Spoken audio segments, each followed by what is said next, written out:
Hit that beat, watch us move. Caught the vibe, yeah, we approve. Get connected, stay in sync, faster than you even think. Have you ever noticed something? When the whole world is doing the same dance on TikTok, changing their profile pictures for a trend, or talking about a newly released movie, there's always someone quietly standing on the outside. Not loudly judging, not declaring, "I'm different." They simply don't participate. And the interesting part is, they might not be trying to seem special at all. Their brain may actually be wired a little differently. Why do some people feel excited blending into the crowd, while others feel uncomfortable being pulled into a trend? Why does the more popular something becomes, the more certain people want to avoid it?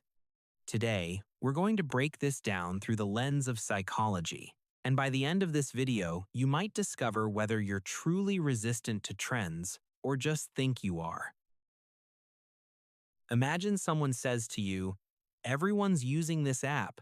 You have to try it." What's your first reaction? If you feel even a slight sense of irritation, even though there's nothing wrong with the app, you've just experienced something called psychological reactance. It's a natural defense mechanism that kicks in when we feel our freedom of choice is being threatened. When a trend is everywhere, it no longer feels like a suggestion. It starts to feel like invisible pressure. And for some people, that pressure automatically triggers resistance.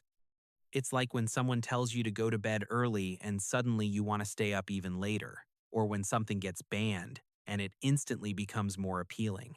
Our brains hate feeling controlled.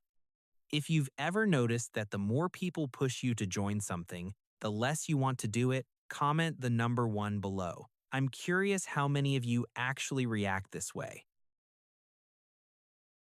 But not everyone who rejects a trend does it because they feel pressured. For some people, the issue runs deeper. They have a strong need to feel unique.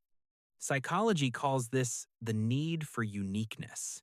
When they start to feel too similar to others, they become uncomfortable. Not because other people are wrong, but because their sense of identity feels threatened. Imagine your identity as an immune system. When too many outside influences enter and make you blend into the majority, that system reacts. What's trending is no longer just a fun activity. It becomes a symbol of dissolving into the crowd. And for people who see individuality as a core value, that kind of dissolution is almost unacceptable. This is where an interesting paradox appears. If too many people try to be different, they eventually start looking alike in a new way.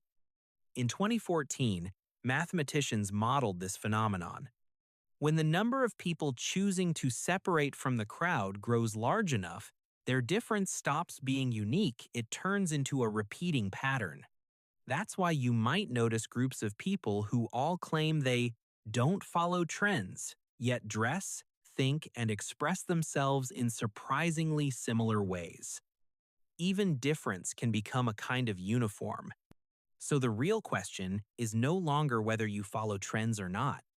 It's, where does your motivation actually come from? We need to clearly distinguish between two types of people who are often confused with each other. The first type, the contrarian. They define themselves through opposition. If a movie becomes popular, they look for ways to criticize it. If a brand is widely loved, they point out its flaws. They don't necessarily hate the trend itself, they hate that it's widely liked. The second type, the authentic non-participant. They don't care whether something is popular or not. They simply choose what aligns with their personal preferences. If they genuinely like something that happens to be viral, they'll use it. If they don't, they'll ignore it, no announcement needed. The difference lies in motivation. The contrarian is still being controlled by the trend, just in the opposite direction. The authentic person is barely controlled by it at all. If you've ever realized you don't actually hate something, you just hate that it's too popular, try commenting "freedom" below. You might be discovering something about yourself. Another important factor is self-monitoring, the ability to adjust behavior based on social context. People with high self-monitoring are highly sensitive to social cues. They notice what's trending, what's appreciated, and what helps them fit in. This isn't a bad thing. It helps them build relationships and adapt quickly.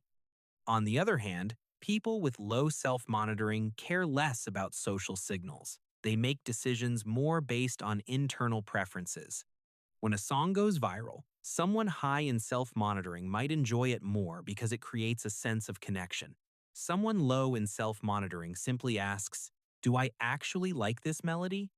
Neither type is superior. They're just two different ways of processing information. If we zoom out, the existence of trend-resistant people may actually have evolutionary significance. Think back to tribal times. If everyone rushed to the same water source, the risks would increase: depleted resources, predators, conflict. But if a few individuals in the group preferred not to follow the crowd, they might explore alternative sources. When the original one failed, the group would still have a backup plan. Diversity in decision-making made the community more adaptable. Going against the crowd isn't always rebellion. It may be a survival strategy deeply wired into the brain. Some research has linked nonconforming behavior to a variant of the DRD47R gene, often nicknamed the explorer gene. People who carry this variant tend to seek new experiences, tolerate higher levels of risk, and feel less bound by social norms. They may have been the first to leave the safety of familiar territory and explore what lay beyond the mountain. Sometimes they found fertile land. Sometimes they encountered danger. But it was those who dared to take a different path who expanded the boundaries of human survival. So perhaps your discomfort with following the crowd isn't just an attitude. It might be part of your biological wiring. So are people who don't follow trends actually happier? On one hand, they're often more satisfied with their decisions. Because they choose based on personal values, they tend to feel less regret. FOMO, the fear of missing out, shows up less frequently. But humans are social creatures. Trends create shared moments, shared stories, shared emotional experiences. When you stand outside of everything, you may also stand outside a certain level of connection. A 2019 study found that moderate participation leads to the highest levels of satisfaction. Not chasing every trend, but not isolating yourself completely either. The sweet spot lies in selectivity. This is the part that's not easy to hear. Many people believe they're authentic non-participants, but in reality, they're building an identity around being different. If your first reaction to something popular is, "That's so basic, are you sure you're free?" Freedom isn't automatically saying no, and it's not automatically saying yes. Freedom is the ability to evaluate something independently of its social status. To like a popular song without feeling embarrassed. To ignore a viral challenge without feeling superior. And here's the most important question. If tomorrow everyone stopped doing the thing you're currently rejecting, would you still reject it? If the answer is yes, you're living by your values.